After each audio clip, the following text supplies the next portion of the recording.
Karibuni tena wapendwa watazamaji wetu popote mnapofuatilia kipindi hiki.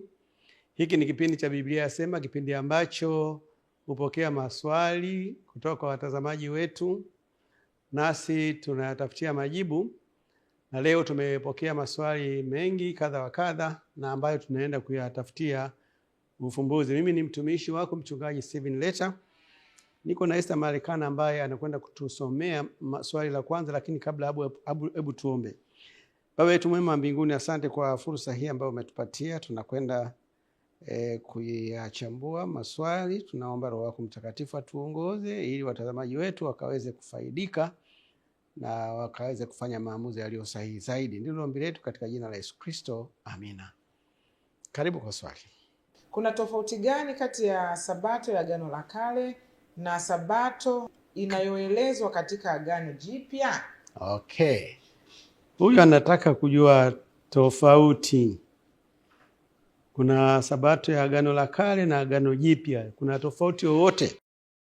Majibu: hakuna tofauti kati ya Sabato ya Agano la Kale na Sabato inayotajwa kwenye Injili ya Agano Jipya. Anapozungumzia Injili ni ile Mathayo, Luka, Yohana pamoja na Marko. Siku ya Sabato ya Agano la Kale ndio hiyo hiyo ya Agano Jipya, yaani siku ya 7 ya juma ambayo ni Jumamosi.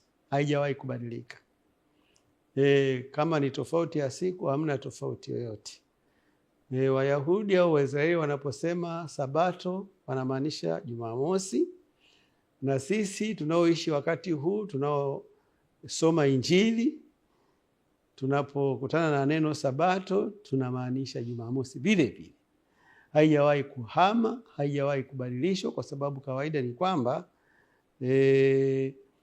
hiyo siku mpaka ikaitwa ni ya Sabato ni agizo la Mungu mwenyewe, ni wazo la Mungu. Yeye ndio aliyebuni kwamba kuwepo na siku ya 7 na iitwe siku ya Sabato, na hatuoni mahali popote alipobadilisha agizo hilo, hamna.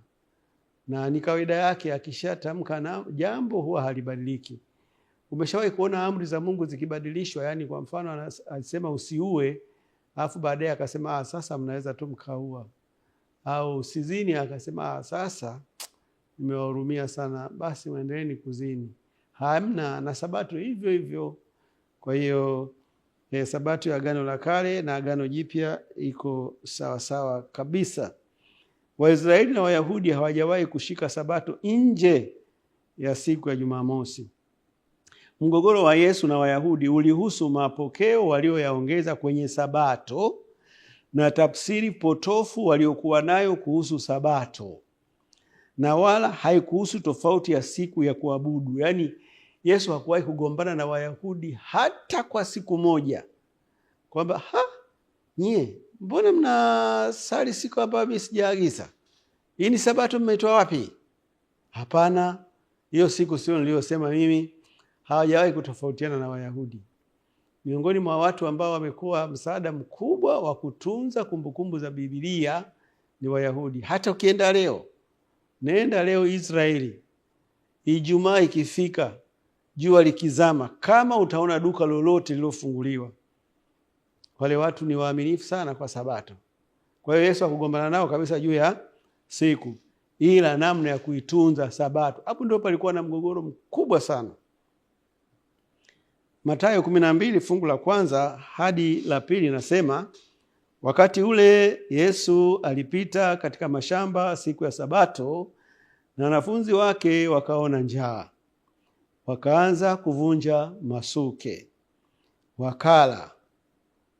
Na Mafarisayo walipoona walimwambia, tazama, wanafunzi wako wanafanya neno ambalo si halali kulifanya siku ya Sabato. Sio halali kabisa kwenda mashambani siku ya Sabato. Alafu unapita mashambani unakata masuke ya ngano, alafu unapukucha unakula. Nani amewaruhusu kitu kama hicho? Na halafu wewe Yesu mwenyewe unawaangalia tu. Kwani wakatazi? Kwani wagombezi? Kwa hiyo unaungana nao kwamba siku ya Sabato mtu anaweza akaruhusiwa akala, akafanya vitu vyovyote. Ulikuwa mtihani mkubwa sana kwa Yesu, kwa sababu yeye ndio aliyetoa maagizo yote ya Sabato hayo. Usipumzike, usifanye kazi, usifanye nini. Yote hayo unayoyaona kwenye sheria ya Sabato, hakuna binadamu aliyoyaongeza. Nenda pale kwenye amri za Mungu, amri ya 4. Maelezo yote yako pale, yale yalitolewa na Yesu. Ila Wayahudi tena wakaja wakajiongezea mengine. Ndio hayo kwamba hata ukisikia njaa we kauka tu. Sasa wale wanafunzi inawezekana toka asubuhi hawajapata breakfast, na hayo huo majira sijui ilikuwa ni majira labda ya mchana na wala hapaeleweki kwamba hivi mlo tunaenda kula wapi. Unajua wale jinsi walipokuwa wanatembea, walikuwa watembei na chakula wale nategemea wakifika mahali basi wanaweka kikao na kula. Kwa hiyo siku hiyo, siku ya Sabato, na wanasikia njaa wakasema hapana, ngoja tule. Na kwa sababu walishamsikia maelezo yao bosi wao. Unajua mtu bosi wako unamuelewa tu. Hawezi kuwa walikuwa wanampima pale, hamna, walikuwa wanamuelewa kwamba hiki kitendo atakubaliana nacho tu. Kwa hiyo wale Wayahudi wa Sabato wenzake, maana Yesu alikuwa msabato pia, kwa maana ya kwamba alikuwa anatunza siku ya Sabato. Tutaenda kuangalia huko mbele. Wale wa Sabato wenzake wakamind sana, wakawa hakumuelewa jambo hilo, likazua ugomvi mkubwa sana.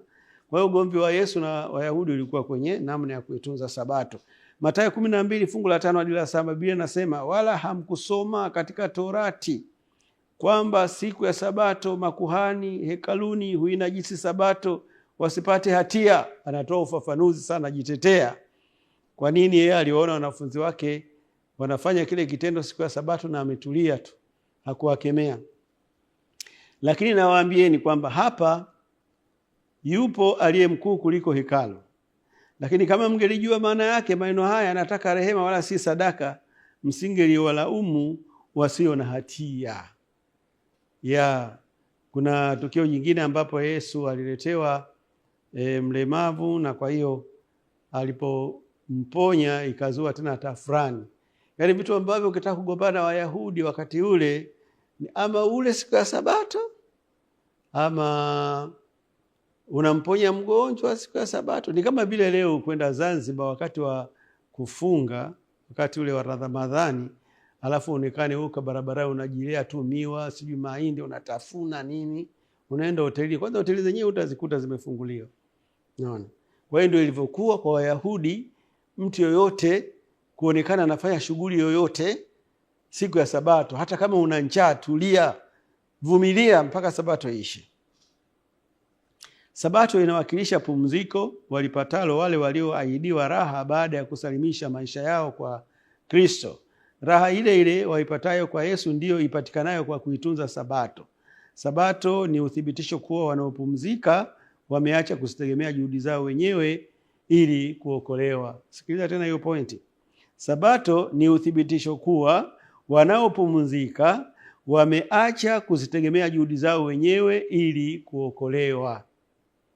Sasa ikiwa Wayahudi wamepumzika, lakini wanajaribu kufanya jitihada zao wenyewe ili wapate kuokolewa, ili wapate kumfurahisha Mungu, wanakosea sana. Sio kusudi la Sabato hilo. Yaani Sabato jinsi ilivyokaa iko adjustable. Kiswahili chake yani inapohusu mahitaji ya dharura, mgonjwa, mtu mwenye njaa, mtu ambaye amedondokewa na pikipiki au baskeli au nyumba kabisa, huyo mnamsaidia kwa nguvu zote, na hata kama mnatoa jasho, unavua shati kabisa, unaweka pembeni, hujavunja Sabato. Lakini kwa Myahudi, kama unataka kupata mvua za mawe, fanya kitu kama hicho. Huyu aliyedondokewa na nyumba, huyu anatakiwa angaliwe hivyo hivyo mpaka Sabato ishe. Sasa ilikuwa ni mpango wa shetani kuivuruga Sabato ionekane kitu cha hovyo, kisicho na lojiki, wakati ambapo Sabato ni kitu cha lojiki. Pale ambapo hakuna ulazima wa kufanya hiyo kazi, unaacha. Pakitokea ulazima, na ulazima unakuja kwa njia ya dharura, maisha ya mtu yako hatarini, unafanya kazi. Wewe ndio unayeamua, wewe ndiye bosi. Sasa hilo hawakutaka, walitaka iwe imepiga kama rula tu, kwamba sasa tunasema hiyo siku hamna kumpa mtu chakula. Alikuwa wapi yeye asile muda wote huo? Mathayo 11:28-30 Biblia inasema, njoni kwangu ninyi nyote msumbukao na wenye kulemewa na mizigo, nami nitawapumzisha. Jitieni nira yangu mjifunze kwangu, kwa kuwa mimi ni mpole na mnyenyekevu wa moyo, nanyi mtapata raha nafsini mwenu, kwa maana nira yangu ni laini na mzigo wangu ni mwepesi. Unajua, huu wito anaotoa Yesu hapa ndio wito ambao anautoa kwa watu wote wanapowaalika kwamba waje watunze Sabato. Kule kwenye utunzaji wa Sabato, kama utafuatilia maelekezo kama anavyotakiwa, ukaja miguuni pa Yesu, umnyenyekevu, unatubu, unaungama dhambi zako vizuri, unamweleza Yesu changamoto ulizonazo, unamsifu kwa mazuri aliyokutendea, hiyo raha unayoipata baada ya pale ni raha kubwa sana. Katika nafsi yako utasikia amani. Amani kwanza kwa sababu umesamehewa dhambi. Dhambi inaondoa amani sana. Unakaa dhambi inakupa jaka la moyo. Na kwa hiyo siku ya Sabato unaipata ile raha wanaoipata watu wanaokwenda kujibwaga miguuni pa Yesu, kwa sababu kitu kinachofanyika katika ile siku ya Sabato kwa sehemu kubwa ni kujibwaga miguuni pa Yesu. Ni kumwacha Yesu afanye anachotaka kufanya ndani ya maisha yako, ndani ya moyo wako, ndani ya akili zako. Na halafu unatoka pale ukiwa umeburudika, ukiwa mwepesi kabisa. Waebrania 4:10-11 nasema, kwa maana yeye aliyeingia katika raha yake amestarehe mwenyewe katika kazi yake kama vile Mungu alivyostarehe katika kazi zake. Basi na tufanye bidii kuingia katika raha ile, ili kwamba mtu yeyote asije akaanguka kwa mfano huo wa kuasi. Kwa hiyo Sabato ni mapumziko yanayokutoa kwenye mahangaiko na kazi zako ulizokuwa unafanya, na zaidi sana ni mahangaiko ya kujitafutia wokovu kwa njia ya matendo. Unahangaika sana ili kumfurahisha Mungu, ili kumridhisha Mungu, ili Mungu akuone kwamba wewe uko vizuri kuliko wengine, kitu ambacho kinashindikana kwa sababu wewe ni mwenye dhambi na una asili ya dhambi. Basi ukija siku ya Sabato unapata burudiko tu. Tumefikia mwisho wa swali hilo, tunaangalia swali linalofuata. Kuna faida gani za kushika Sabato kwa maisha ya kiroho na kimwili? Asante. Wewe unataka kujua faida za kushika Sabato kwa maisha ya kimwili na ya kiroho. Majibu ni kama ifuatavyo. Zipo faida kadhaa za kushika Sabato kimwili, na zipo pia faida kadhaa za kushika Sabato kiroho na hata kijamii. Upande wa kimwili, Sabato inatupatia pumziko tunalolihitaji ili kurejesha nguvu zilizotumika na kurekebisha mifumo ya utendaji kazi wa miili yetu. Na Sabato hutupatia wakati adimu wa kutafakari na kutathmini tulikotoka na tuendako. Mwili unapata mapumziko, mifumo mbalimbali ya mwili inajirekebisha, inajirejesha pale ilipokuwa kabla haijatumika. Na kwa hiyo unapomaliza Sabato unakuwa na nguvu mpya ya kuanza tena shughuli mbalimbali. Lakini pia unapata muda wa kutathmini ulikotoka na unakokwenda. Unajua, kwenye haya maisha kama huna muda wa kutathmini ni kupima kitu ulichokifanya, kama kimetimiza malengo na makusudi yako, na kama kulikuwa na mapungufu yako wapi na yalisababishwa na nini. Sasa hiyo inafanyika siku ya Sabato. Tunataka kujua faida. Alafu muda wa mapumziko ni wa muhimu ili kitu kinachotumika kijiunde upya na kujikarabati. Hiyo hata waendee wataalamu wa afya watakukubalia hivyo hivyo, na sio wataalamu wa afya tu. Hata simu yako hiyo inahitaji muda wa kushajiwa. Na wanasema wakati wa kuchaji inatakiwa uwe umezima kabisa, sio inafanya kazi. Sasa hiyo ni mifano michache tu kuonyesha kwamba kila kitu kinahitaji muda wa kukarabatiwa. Ni mashine chache zisizohitaji kupumzika kama jua, nyota na mwezi, lakini mwili wa mwanadamu unahitaji mapumziko ya angalau mara moja kwa juma. Zaburi 139:14-16 inasema, nitakushukuru kwa kuwa nimeumbwa kwa jinsi ya ajabu ya kutisha, matendo yako ni ya ajabu na nafsi yangu yajua sana. Mifupa yangu haikustirika kwako nilipoumbwa kwa siri. Nilipoungwa kwa ustadi pande za chini za nchi, macho yako aliniona kabla sijakamilika. Chioni mwako ziliandikwa zote, pia siku zilizoamriwa kabla hazijawa bado. Unajua, moja mambo ya ajabu sana ni jinsi mwili wa binadamu, na sio wa binadamu tu, wa viumbe wote, na sio viumbe kwa maana ya wanyama au wenye damu, hata mimea ina namna yake ya kujikarabati, ya kujiunda upya, ya kujitibu, ya kujikinga. Yaani Mungu jinsi alivyotengeneza mifumo ya miili yetu inajitosheleza kabisa kufanya kazi ile inayofanywa kule hospitalini.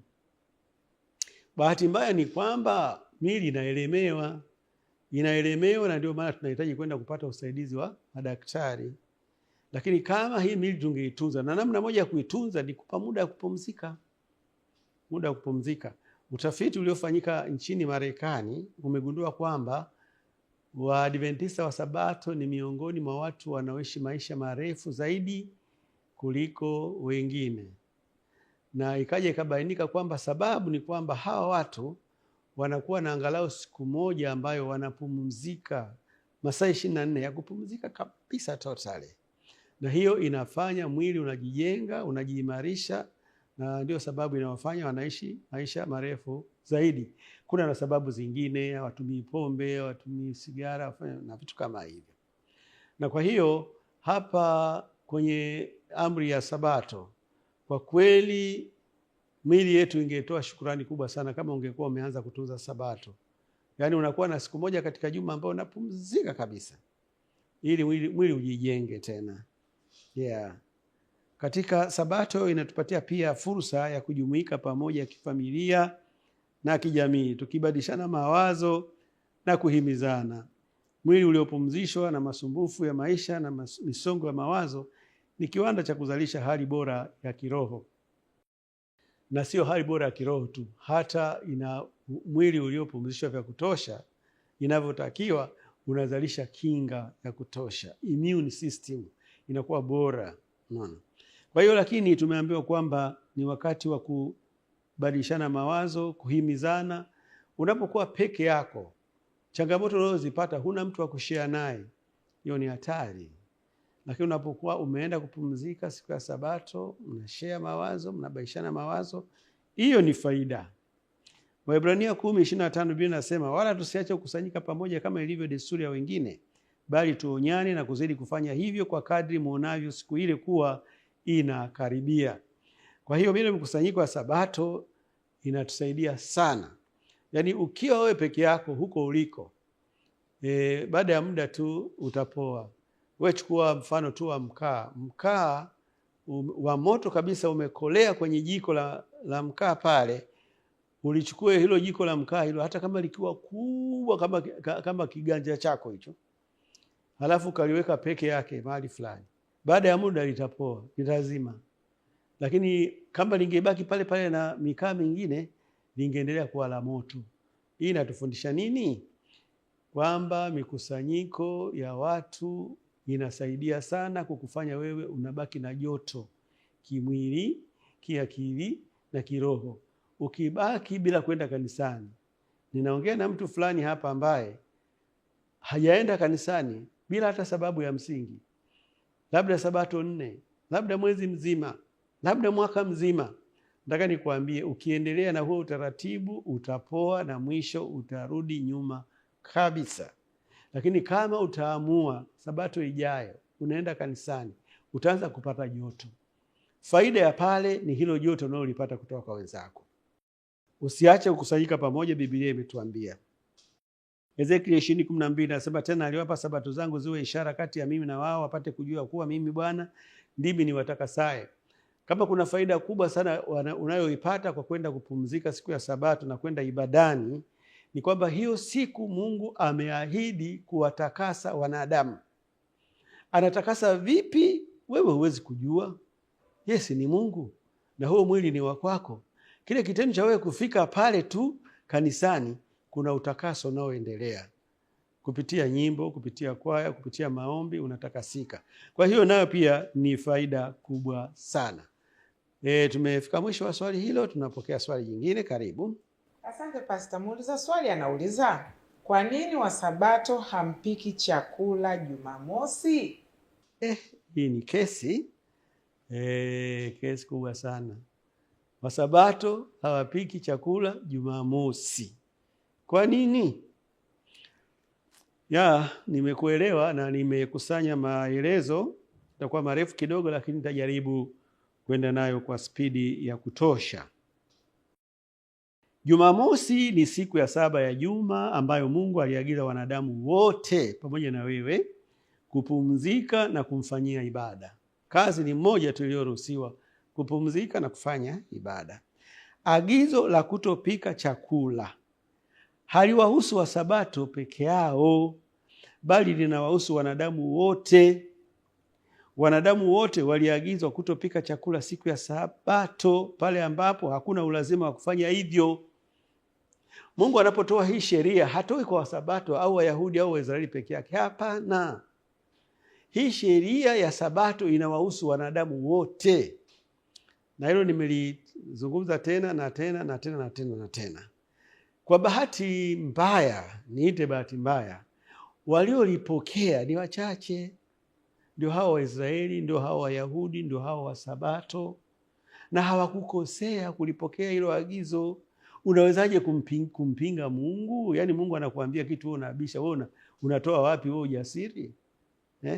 Mungu anatoa agizo lake, mwanangu tena agizo lenyewe jepesi. Hajasema nataka uende shambani ukalime, sio naomba ukang'oe visiki, kasema pumzika. Hivi kupumzika nako ni jambo la kukwaza mtu? Yaani unaambiwa naomba upumzike, umekwazwa hapo. Umekwazwa nini sasa? Wewe unataka uambiweje? Kafanye kazi. Kwa hiyo Mungu amewaagiza wanadamu wapumzike, na wapumzike ili wawe na nafasi na yeye ana jambo na wao, jambo kubwa tu la faida yao.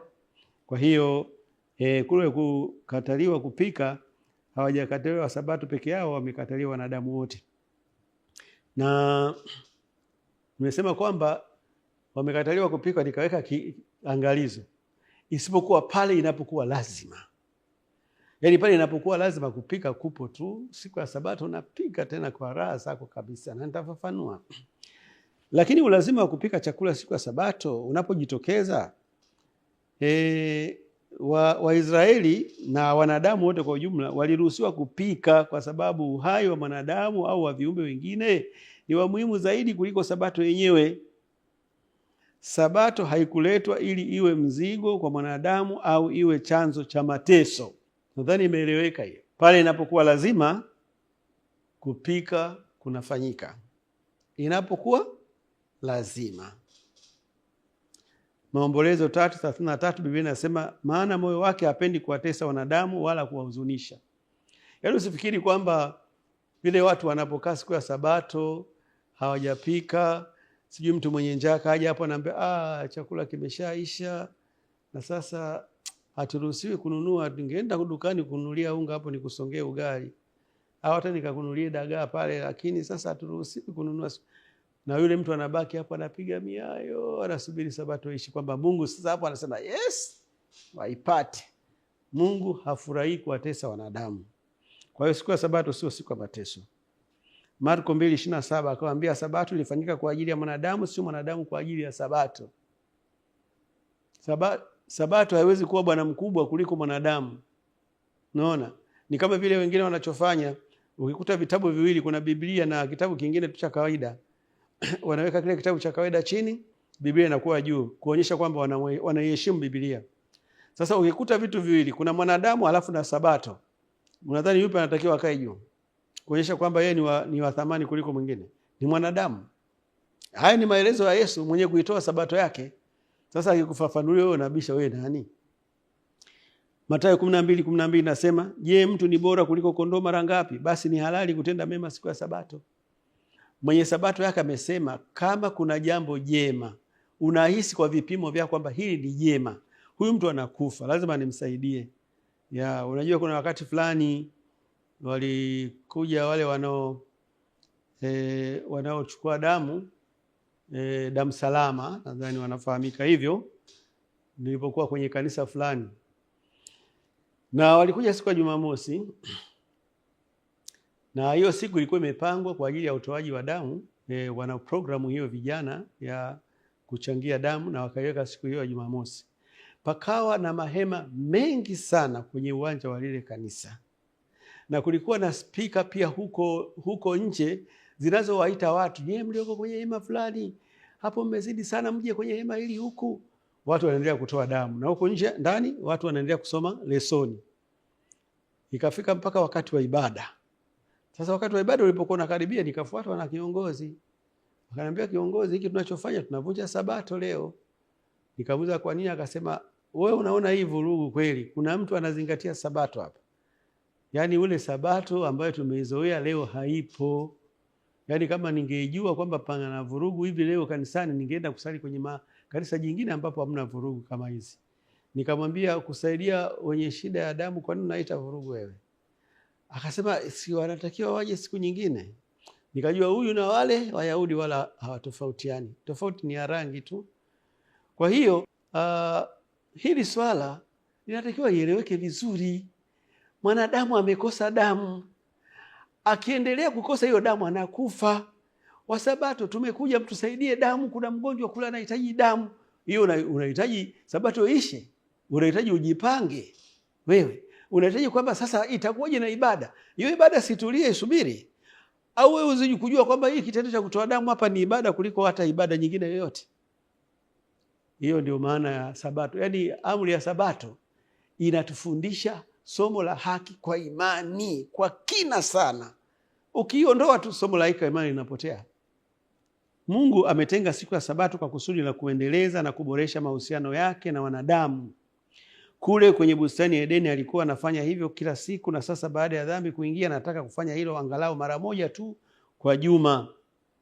Mwanzo 3:8, kisha wakasikia sauti ya Bwana Mungu ikitembea bustani wakati wa jua kupunga. Adamu na mkewe wakajificha kati ya miti ya bustani, Bwana Mungu asiwaone.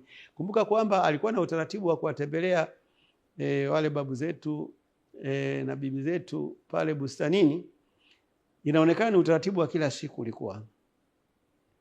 Lakini baada ya dhambi kuingia akasema, nataka sasa tukutane tu mara moja. Yaani hiyo ni appointment ya daktari na mgonjwa wake. Unawezaje kuichukia kitu kama hicho? Unasema bwana, mara moja kwa juma, mbona na shughuli zangu siku hiyo, kuna mahali nataka niende nikatafutie. Hapana. Hiyo ni privilege kwako wewe. Labda Mungu ndio angelalamika kwamba huu muda ningeweza kuwa nafanya shughuli za muhimu, lakini ameamua kutenga muda kwa ajili yako. Kwa hiyo kama kuna mtu wa kulalamika, asingetakiwa awe wewe hapo. Kutoka 20:9 mpaka 10, siku 6 fanya kazi, utende mambo yako yote, lakini siku ya 7 ni sabato ya Bwana Mungu wako. Siku hiyo usifanye kazi yoyote wewe, wala mwana wako, wala binti yako, wala mtumwa wako, wala mjakazi wako, wala mnyama wako wa kufuga, wala mgeni aliye ndani ya malango yako. Siku 6. Yaani Mungu aliposema usifanye kazi, watu wengine wanafikiri kwamba sasa tutakula nini? Tusipofanya kazi tutakula nini hapa mjini hapa? Kati ya siku 6 za kufanya kazi na siku 1 ya kupumzika, zipi nyingi? Si siku 6. Na hizo siku 6 nakwambia hizo chakalika sana. Kama unaweza kufanya asubuhi, mchana na jioni na usiku, fanya. Si ndio? Fanya, utende mambo yako yote hiyo. Fanya yote. Na hiyo inawezekana. Halafu unajiwekea utaratibu kwamba hii siku sasa napumzika. Kule kupumzika ni ili kusudi utoe mchango mkubwa sana utakaporejea kazini. Sio kukufanya uwe mvivu. Amri ya sabato haitukuzi uvivu. Amri ya sabato ndio inahimiza watu wafanye kazi siku 6 na wafanye mambo yao yote. Kwa bahati mbaya hapa duniani watu wavivu unakuta wanaenda kazini, lakini muda wanaofanya kazi ni mdogo tu. Muda mwingi ni story. Hata wengine wanaenda shambani, muda mwingi ni kujishika tu kiuno hivi. Amri ya sabato inakataa hicho kitu. Mungu anataka akikukuta shambani Jumatatu, Jumanne, Jumatano, ni muda tu wa kupumzika, unakula kidogo, unakunywa na maji, unarudi shambani. Na pale mwili utakapoonekana umechoka, basi unarejea nyumbani. Lakini sio umeenda kazini, muda mwingi wewe ni story tu, muda mwingi ni simu tu. Hiyo imekataliwa na amri ya sabato. Fanya kazi. Fanya kazi. Kwa hiyo kabla ya kupumzika kuna agizo la kufanya kazi. Urafiki unaodumu na unaokuwa ni ule unaoruhusu mawasiliano wa mara kwa mara na yenye kina. Mungu alitenga siku moja isiyo na mwingiliano wa shughuli ili ashughulikie mahitaji ya mwanadamu. Kwa kuwa shughuli za kupika ni miongoni mwa mambo yanayoingilia sana mawasiliano ya kina baina ya marafiki wenye mengi ya kubadilishana mawazo, Mungu alipendekeza siku hiyo ya kukutana isiwe na shughuli za mapishi. Luka 10:39-42, naye alikuwa na umbu lake aitwaye Mariamu aliyeketi miguuni pake Yesu, akasikiliza maneno yake. Lakini Martha alikuwa akihangaika kwa utumishi mwingi. Akamwendea akasema, Bwana, huo ni vibaya hivyo ndugu yangu alivyoniacha nitumike peke yangu? Basi mwambie anisaidie. Bwana akajibu akamwambia, Martha, Martha, unasumbuka na kufadhaika kwa ajili ya vitu vingi, lakini kinatakiwa kitu kimoja tu, na Mariamu amelichagua fungu lilo jema ambalo hataondolewa. Wakina Martha wako wengi sana, ndio hao wanaosema kwamba nipumzike, nitakula nini? Nipumzike alafu itakuwaje? Kwani hata hivyo unavyokula unavikula kwa sababu ya nguvu na akili zako? Si Mungu anakuwezesha? Kwa hiyo Mungu anataka upate muda wa kukaa na yeye. Kuna faida kubwa sana kuliko kuiacha hiyo siku ipotee. Yaani unaamua kwamba majuma 52 ya mwaka yote huna muda ukaa na Yesu kweli? Eti kwa sababu tu unahangaika unatafuta hela. Hiyo hela hutafanikiwa kuipata kama ungekubali kwenda kukaa na Yesu. Yeye angekupa maarifa, yeye angekupa utulivu, yeye angekupa namna bora ya kutumia hayo mapato ulionayo na kadhalika na kadhalika. Muda wa kuwa na Yesu usingeingiliwa na jambo lisilo la dharura. Shughuli yoyote inayoweza kuingilia muda wa Yesu kukutana na watu wake ingefanywa kabla Sabato haijaingia katika siku ya maandalio, yani Ijumaa, au ingesubiri hadi Sabato itakapoisha. Luka 23:55-56, tuone mfano huo. Na wale wanawake waliokuja naye toka Galilaya walifuata, wakaliona kaburi na jinsi mwili wake ulivyoweka. Wakarudi wakafanya tayari manukato na marhamu, na siku ya Sabato walistarehe kama ilivyoamriwa. Hawa walienda kaburini na lengo lao ni kuona mwili umelazwa vipi. Wakawa na utaratibu kwamba baada ya kuangalia ule mwili umelazwa vipi, wanakuja na marhamu, na hayo ni mafuta yanayomsaidia maiti isioze. Walikusudia kumfanyia hiyo huduma Yesu. Lakini waliporudi nyumbani hiyo Ijumaa, wakakuta giza lishaingia na Sabato imeingia. Hawakurudi tena kaburini, wakaahirisha. Wakaamua kwamba hiyo shughuli baada ya kuifanya Ijumaa waifanye Jumapili alfajiri. Na ndivyo Mungu anachotegemea kwetu sisi. Kama kuna jambo ambalo unaweza kuliahirisha usilifanye Jumamosi ukalifanya kesho yake, basi fanya hivyo. Lakini pia kama una uwezo wa kulizuia lisifanyike Jumamosi ukalifanya Ijumaa, basi fanya hivyo. Hiyo ni akili tu nzuri mbona? Na hilo jambo Mungu analikubali. Na hilo ndilo jambo ambalo mara nyingi wa Sabato hao ambao umeulizia habari zao ndivyo wanafanya. Wanaepuka kupika siku ya Jumamosi ili wasijichoshe sana wakakosa muda na Yesu. Luka 24:1-3, hata siku ya kwanza ya juma ilipoanza kupambazuka walikwenda kaburini wakileta manukato walioweka tayari. Walikuta lile jiwe limeviringishwa mbali na kaburi, wakaingia wasiuone mwili wa Bwana Yesu. Kwa hiyo hawa hawakumpaka Yesu. Yaani wanafika siku ya Jumapili, hola Yesu hayupo. Kwa hiyo Yesu alifufuka bila kupakwa mafuta. Kwa nini? Waliheshimu Sabato. Hebu fikiria, kama kumpaka Yesu tu ilionekana kwamba hiyo ni shughuli ambayo itaingilia muda wao wa kukaa na Mungu na kuwasiliana. Wewe unashindwa vipi kuacha hiyo shughuli ukaifanya Jumapili au Jumamosi? Unaona? Unafanya tu taratibu fulani wa kuongea na bosi wako ili akusaidie hiyo siku ya Jumamosi, unakuja kulipia siku ya Jumapili. Na mabosi wengi wanaelewa hilo jambo. Hawa ndivyo walivyofanya. Hekima iliwatuma kufanya hivyo. Yesu anapendelea kuwa na muda wa faragha na wanadamu kwa kuwa ana mengi ya kuwafundisha yanayohitaji faragha ili kuweza kueleweka na kuyafanya maisha yao ya kuishi hapa duniani kuwa rahisi na yaliyo bora zaidi. Marko 6:31 akawaambia, njoni ninyi peke yenu kwa faragha mahali pasipokuwa na watu, mkapumzike kidogo, kwa sababu walikuwa kwa watu wengi wakija wakienda, na hata haikuwepo nafasi ya kula.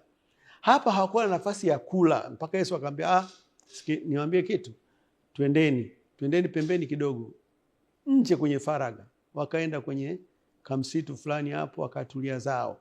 Hiyo ndio kawaida ya Yesu. Hiyo ndio kawaida ya Yesu. Hebu nikuulize, unafikiri kwa nini kuku hawezi kutaga hapo barazani, mko mnaongea hapo, hawezi kutaga hapo kibarazani hapo? Kutaga kunahitaji faragha. Atatafuta mahali penye kigizagiza, penye kichochoro, ili afanye jambo lile la kiibada. Ana akili yule. Kwa hiyo wewe unasema kwamba inatosha tu nienda kanisani misa ya kwanza, nikishamaliza hapo basi nishamaliza na Mungu, ninaenda zangu wapi? Kwenye shughuli zangu. Hapana. Kukutana na Mungu kunahitaji faragha, kunahitaji nafasi, kunahitaji muda. Wakiwa wanasafiri jangwani toka Misri kuelekea Kanaani, Mungu aliwapatia Waisraeli chakula maalumu kutoka mbinguni ili kuondolea usumbufu wa kukiandaa. Chakula hicho kilitumika kwa siku husika na hakikuruhusiwa kutunzwa kwa ajili ya siku inayofuata. Kutoka 16:21 hadi 30 Biblia inasema, basi wakaokota asubuhi baada ya asubuhi, kila mtu kama ulaji wake ulivyokuwa, na hapo jua lilipokuwa ni kali kikayeyuka. Basi ikawa siku ya 6 wakaokota kile chakula sehemu maradufu, kila mtu pishi 2. Na wazee wote wa mkutano wakaenda na kumwambia Musa, akawaambia, ndilo neno alilonena Bwana, kesho ni starehe takatifu, sabato takatifu kwa Bwana. Okeni mtakachooka na kutokosa mtakachotokosa, na hicho kitakachowasalia jiwekeni kilindwe hata asubuhi.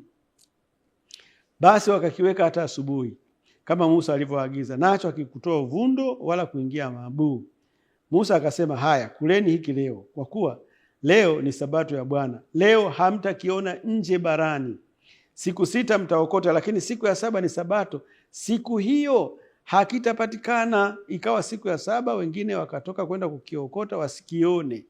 Bwana akamwambia Musa, mtakataa kuyashika maagizo yangu na sheria zangu hata lini?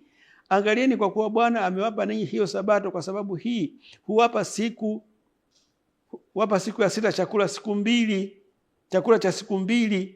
Kaeni kila mtu mahali pake, mtu awaye yote asiondoke mahali pake kwa siku ya 7. Basi hao watu wakapumzika kwa siku ya 7. Watu wakaidi sana. Yaani Ijumaa Mungu anawapatia mana mara 2. Kwa sababu siku zingine za kawaida, Jumapili, Jumatatu, Jumanne, Jumatano, Alhamisi, ukikiokota hicho chakula asubuhi, halafu ukakitunza kama nitakula kesho, kimeoza. Yaani Mungu alitaka kuonyesha wanadamu waendelee kumtegemea Mungu katika kila siku. Siku ya Ijumaa Mungu akawapa mara 2, chakula kikadondoka kingi sana.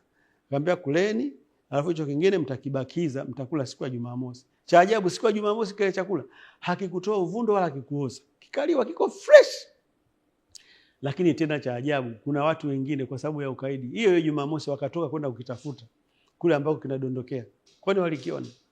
Ndio Mungu akawaambia Musa, hivi waambie hawa watu, kwa nini wanakuwa wagumu wa kunielewa? Jamani, leo Jumamosi mtu anatokaje kwenda ukitafuta chakula wakati nilisema leo hakitadondoka, na jana nimewapateni mara 2? Kwa nini mnanifanyia hivyo?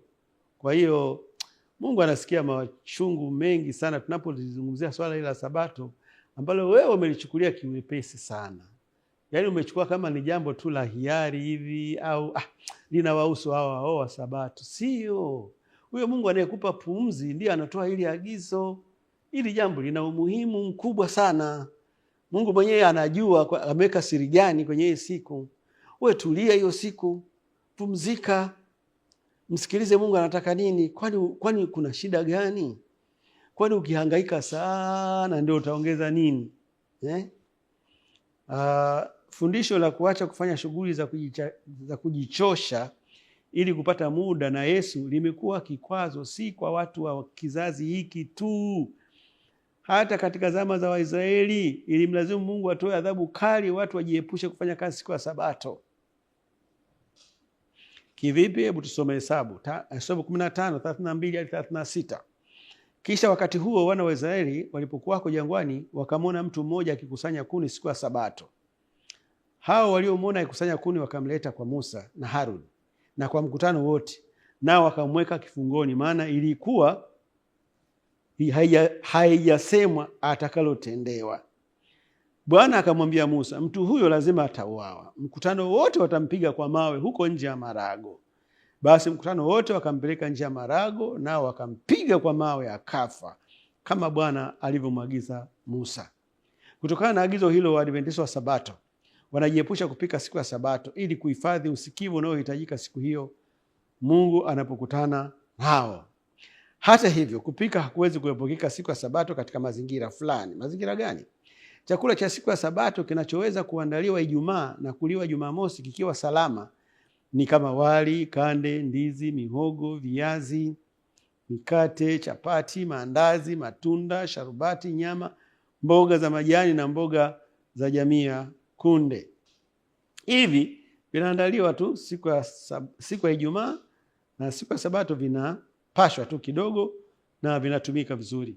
Fanyeni kazi zenu, Kutoka 35 fungu la 2 hadi 5. Kutoka 35 2 hadi 3. Fanyeni kazi zenu, fanyeni kazi siku 6, lakini siku ya 7 itakuwa siku takatifu kwenu. Ni Sabato ya kustarehe kabisa kwa Bwana. Mtu awaye yote atakayefanya kazi yoyote katika siku hiyo atauawa. Hamtawasha moto katika nyumba zenu kwa siku ya Sabato. Hii ni sababu nyingine umeuliza kwa nini wa Sabato hawapiki. Kulitolewa agizo. Mungu alikuwa anataka kuweka msisitizo, jamani, hiyo siku ya Sabato sitaki mambo ya kupika pika. Najua mambo ya kupika alivyo na usumbufu. Ninyi mtakuwa mmeweka akili zenu zote kwenye kupika, ninyi hata muda wa kukaa na mimi tuongee utakuwa haupo. Kwa hiyo hata moto usiwashwe siku hiyo. Sasa kaa vizuri, ili agizo linatolewa wakiwa wapi? Wakiwa kule jangwani. Kule jangwani upishi uliokuwa unafanyika kule ni wa kuni. Kwa hiyo moto uliokuwa unatajwa hapa ni moto wa kuni. Kwa sababu ili moto wa kuni uwashe, kwanza unatakiwa ukatafuta hizo kuni zenyewe, na wakati mwingine wanabidi uzipasue hizo kuni. Halafu uanze kuchochea, uanze kutafuta kiberiti cha kuwasha. Inaweza kachukua muda tena kuwasha huo moto, na kila baada ya muda fulani unaenda kuangalia, unachochea, kuni zimepungua. Hivyo unaweza kufananisha na jiko la gesi. Kwa hiyo watu wengine wameenda mbali sana. Wakimkuta mtu anawasha jiko la gesi, wewe moto umeambiwa usiwashe moto siku hiyo. Hapana, moto uliokuwa unazungumzwa ni ule ambao unaleta usumbufu mkubwa sana katika kuandaa mapishi. Kwa sababu gani? Hiyo siku ya Sabato, kama umeandaa chakula chako Ijumaa, huo wali unaokubalika na hizo ndizi na hivyo viazi, na hapo mahali ni mahali penye baridi sana, utatakiwa upashe hicho chakula, watu wasikile kikiwa na baridi. Kula chakula cha baridi nao kuna madhara yake makubwa tu. Kwa hiyo unatumia nini sasa katika kupasha? Unawasha moto, lakini ni moto upi? Wa kuni, wa mkaa au wa gesi? Sasa unatafuta moto ambao utakuwa na usumbufu mdogo, moto wa gesi. Sasa kama huna, basi unarejea huko kwenye moto huo wa nini? Huo wa kuni au wa mkaa. Mungu asingeweza kutoa agizo kama hilo kwa watu waishio maeneo ya baridi sana, ambapo hupika kwa kutumia majiko ya gesi au umeme. Maagizo ya nini cha kufanya na nini cha kufanya cha kutofanya siku ya Sabato yanaamuliwa na mazingira na udharura uliojitokeza. Mimi siwezi nikakutengenezea hapa nikakupigia ramani zote kwamba katika mazingira haya unapika, katika mazingira haya usipike. Mazingira yataamua na Roho wa Mungu atakuonyesha kwamba hapa sasa natakiwa nipike. Kwa mfano wewe unawapikia wanafunzi wa shule nzima kama 800 700 hivi. Halafu unapika huo wali siku ya Ijumaa. Unadai kwamba siku ya Jumamosi utakuja kupasha. Wali wa watu 800 unaupashaje? Usumbufu wake ni mkubwa. Hapo ni moja kwa moja ni kwamba huo wali utaupika siku hiyo ya Jumamosi, na utawapatia hao watoto chakula kikiwa freshi. Na hiyo haitakuwa dhambi, haitakuwa kosa. Itakuwa inafanana na wanafunzi wa Yesu waliokula masuke kule shambani. Lakini kama mpo 2 3, halafu unasema niliona kule shuleni wakipika siku ya Sabato na mimi napika siku ya Sabato, uone kama hapo ni tofauti. Hapo unamtafuta Mungu tu, unamchokoza Mungu. Katika mazingira hayo ambayo namna pekee ya kupika chakula ni kwa kutumia moto wa kuni au mkaa, chakula kama ugali kisichoweza kuandaliwa Ijumaa kikafaa kuliwa Jumamosi kitapikwa siku hiyo hiyo ya Jumamosi. Luka 6:1 hadi 4. Ikawa siku ya Sabato moja alikuwa akipita katika mashamba, wanafunzi wake wakawa wakivunja masuke na kuyala, wakiyapukusa mikononi mwao. Basi baadhi ya Mafarisayo wakawaambia, mbona mnafanya lisilo halali siku ya Sabato? Yesu akawajibu akawaambia, mkulisoma hata hilo alilofanya Daudi alipokuwa na njaa, yeye na wale waliokuwa nao, jinsi alivyoingia katika nyumba ya Mungu, akaitoa mikate ile awaonyesha, akaila, akawapa na hao wenziwe, ambayo si halali kuila ila kwa makuhani peke yake. Yesu anajaribu kuhalalisha. Ni kwa nini katika siku ya Sabato inawezekana kupika? Kwa nini siku ya Sabato inawezekana kwenda dukani ukanunua unga kumpikia mgeni aliyokufikia? Maana ulikuwa una chakula umekula, umemaliza chote, ukujua kama mgeni anakuja. Na kama huna hela ya kwenda kununua unga hapo dukani kwa jirani, una viazi vyako hapo, unachukua jembe, unachimba, unatoa viazi pale, unaenda unachemshia, mgeni anakula kwa raha zake. Na yeye anaona kumbe Sabato ya hapa iko vizuri, tofauti na ile ya Wayahudi. Hivyo ndio maelekezo ya Yesu mwenyewe. Sasa tunaenda kwa mapumziko, na baada ya muda tutarejea kuendelea na maswali mengine.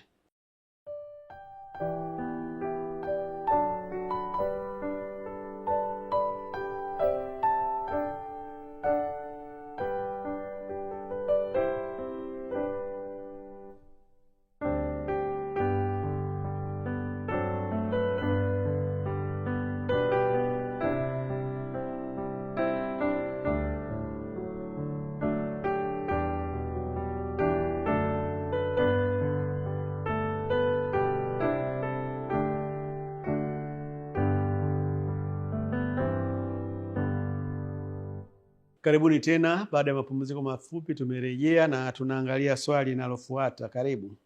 Swali linauliza, je, Sabato itakuwepo mbinguni? Swali ni la muhimu sana. Kifupi ni kwamba Sabato itakuwepo mbinguni. Hilo usiwe na wasiwasi nalo kabisa. Na kinachotufanya tuamini hivyo ni kwamba Sabato ilianzishwa juma la kwanza la uumbaji, imekusudiwa iendelee mpaka milele. Sabato haikusudiwa iwe ya kitambo kifupi au ishie msalabani kama baadhi ya watu wengine wanavyosema. Sabato ilianzisha ili iwe ya kudumu, ni agano la milele. Katika kitabu cha Mwanzo 2:2-3 nasema, na siku ya saba Mungu alimaliza kazi yake yote aliyoifanya, akastarehe siku ya saba, akaacha kufanya kazi yake yote aliyoifanya. Mungu akabarikia siku ya Sabato, akaitakasa, kwa sababu katika siku hiyo Mungu alistarehe, akaacha kufanya kazi yake yote aliyoiumba. Kwa hiyo Sabato ilianza zamani sana. Na katika kitabu cha Kutoka 31:16 Biblia inasema, kwa ajili ya hayo wana wa Israeli wataishika Sabato, kuiangalia sana hiyo Sabato katika vizazi vyao vyote, ni agano la milele. Kwa nadhani hilo ndio ungekuwa mshikilio mkubwa sana. Sabato ni agano la milele, maana yake nini? Yaani Mungu ameweka agano na wanadamu kwamba kadri siku zitakapoendelea kuwepo, Sabato itaendelea kuwepo. Kwa hiyo mbinguni tutakuwa na Sabato kwa sababu Sabato pia ni miongoni mwa amri 10 za Mungu, na zile amri 10 za Mungu hazina mwisho zile. Mungu aliposema usiue, anamaanisha usiue tu, yaani hakuna wakati atabadilisha akwambie uue. Na kwa nini ufikirie kwamba ile ya Sabato utafika wakati Mungu ataibadilisha isomeke tofauti? Kwa nini asizibadilishe zile zingine za kuua, kuzini, kusema uongo? Unajua kitu cha kushangaza sana ambacho nawe unatakiwa ujifunze, kwamba amri kuanzia ya 5 mpaka ya 10 hizi zinahusu mahusiano ya Mungu ya mwanadamu na mwanadamu mwenzake. Msimwambie jirani yako uongo, usizini, usiibe, usitamani. Hizi watu hawaongelei kabisa. Wanasema hizo zinaendelea. Hizo zinaendelea kabisa, hazina shida hizo. Na ukiwauliza na mbinguni nasema hata mbinguni zitakuwepo hizo. Kabisa. Sabato sema hiyo ya Wayahudi. Hiyo mbona ilishia msalabani tu pale? Hapa pana shida. Mgogoro huu umetengenezwa na Shetani. Nikwambie sasa siri. Anaichukia Sabato kuliko unavyoelewa wewe. Kwa sababu hii ndio inayemtambulisha Mungu anayestahili kuabudiwa, aliyeumba mbingu na nchi. Na kwa nini wewe akupe faida ya kumjua huyo Mungu? Na kwa nini wewe akupe nafasi ya kumwabudu huyo Mungu wakati yeye mwenyewe anatamani kuabudiwa? Kwa hiyo Shetani amewakoroga watu kwa kitu ambacho wala hakikuhitaji mkorogiko wowote. Yaani kwamba siku ya kumwabudu Mungu ikibaki ile ile, kuna shida. Shida iko wapi? ikibaki ile siku ya Sabato, Jumamosi, kuna shida iko wapi? Na hiyo shida inaondokaje kwa kuipeleka hiyo siku ya Jumapili? Kwamba sasa tatizo limeisha. Limeishaje? Hebu tueleze lilivyoisha.